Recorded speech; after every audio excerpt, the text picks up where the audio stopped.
Good morning, students. I am present here with the chapter luncheon.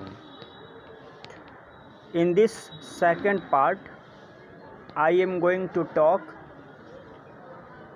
about the chapter the luncheon from your English fairy book.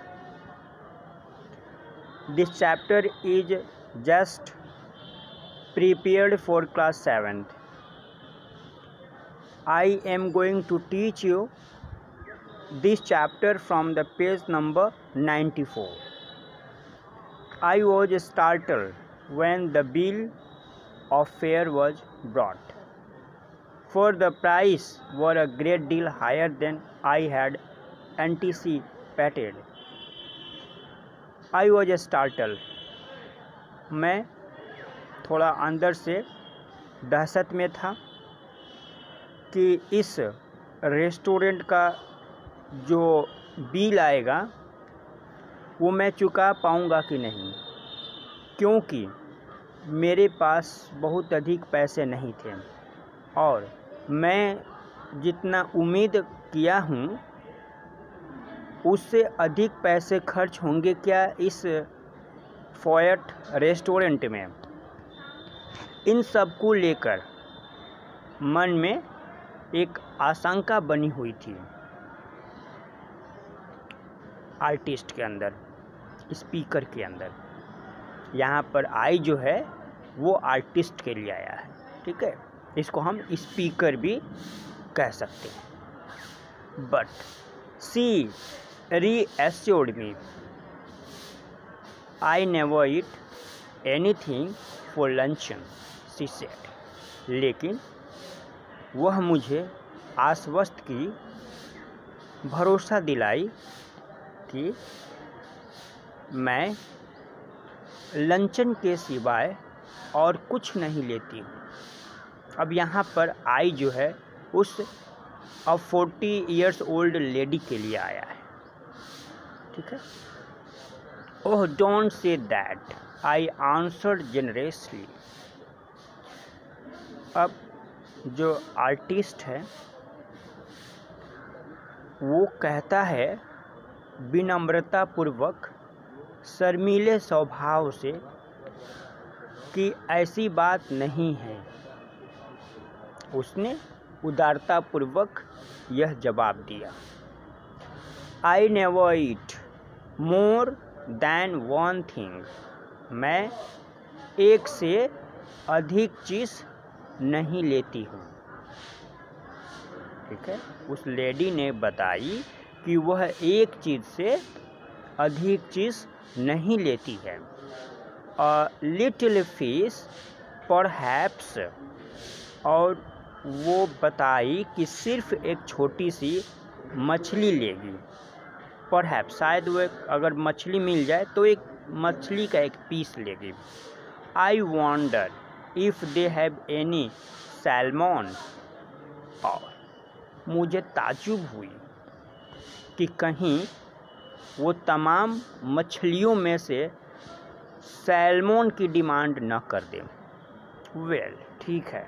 It was early in the year for salmon and it was not on the bill of fare, but I asked the waiter if there was any.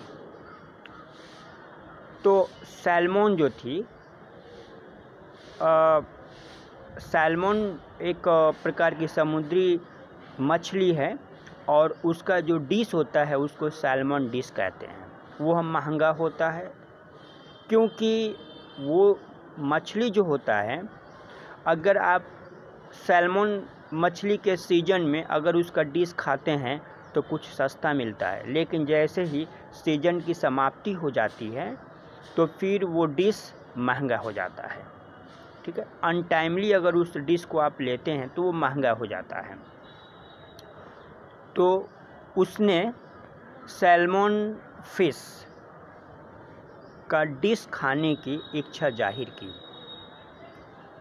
और मैंने waiter से ये कहा कि अगर salmon है तो लाओ। Yes a beautiful salmon had just come इन।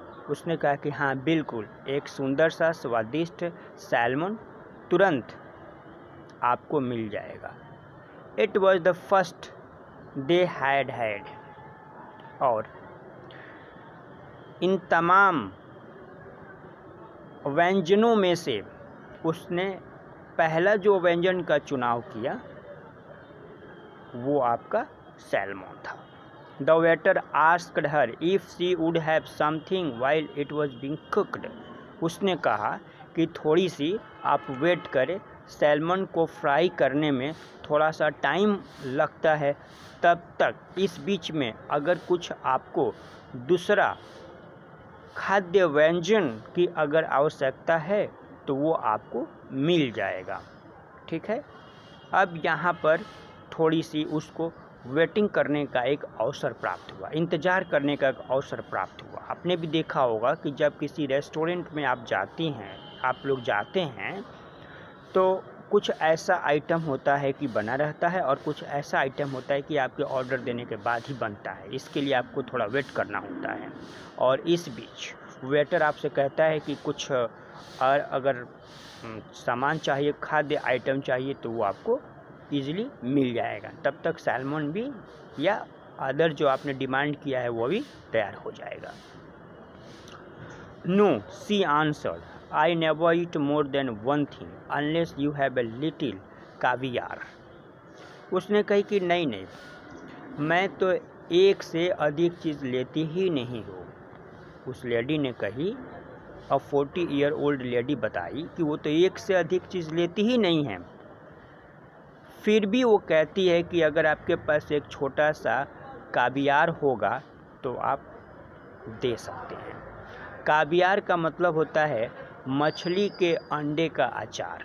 ठीक है, कावियार जो होता है मछली के अंडे, मछली का जो अंडा होता है उस अंडे से बना हुआ जो अचार होता है, जो पिकल्ड होता है, उसी को कावियार कहते हैं और ये भी महंगा डिश है। आई नेवर माइंड कावियार, मैं कावियार खाना मैं बुरा नहीं मानती, यानी कावियार मैं खाती हूँ, कावियार खाना कोई बुरी बात नहीं है। My heart sank a little. अब यहाँ पर जो आर्टिस्ट हैं उनका हृदय अब बैठने लगा, अंदर से वो दहशत में हो गए, भयभीत हो गए। I knew I could not afford caviar, क्योंकि उन्हें पता था ये महंगा होता है और मैं उसका जो कॉस्ट है वो पे नहीं कर सकता हूँ। But I could not very well tell her that, लेकिन मैं बहुत अच्छे तरीके से उसके बारे में उसको नहीं बता पाया। I told the waiter by all means to bring caviar, लेकिन मैं अपने आप को सच्चा साबित करने के लिए मैं अनिच्छुक रूप से उस वेटर से कहा कि कावियार को चाहे जैसे भी हो लाओ।